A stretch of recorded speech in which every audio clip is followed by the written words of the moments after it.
I don't know who needs to hear this, but sometimes all it takes to feel like your life is coming together is changing your iPad wallpaper. Hello, lovelies. Mid-July check-in.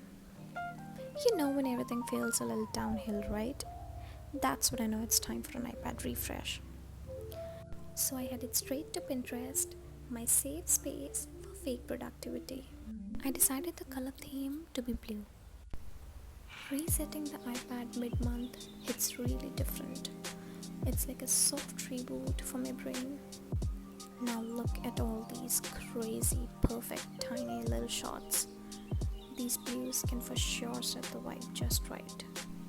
Saved a few wallpapers too, because obviously, if your wallpaper isn't matching your mood, how are you even functioning? Then comes the widget split time. My widgets were already set, but I just wanted to refresh the vibe a little. I'm obsessed with how this looks. Should I make a full tutorial on how do I do this whole widget smith thingy? Let me know in the comments and I got to you. It was so fun to set up all these widgets. Now comes the best part, wallpaper time. I changed my lock screen first, obviously. Fonts, colors, vibes, everything. Because we are rebranding, baby. I believe in minimalism when it comes to my lock screen.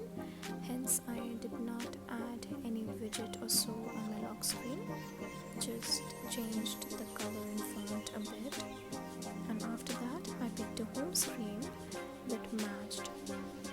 I loved it. And pretty sure that was just right. This is a sign to refresh something, basically your mindset. Like how everything's new for me. No major life changes, just a softer, fresher vibe. You deserve to hit that restart.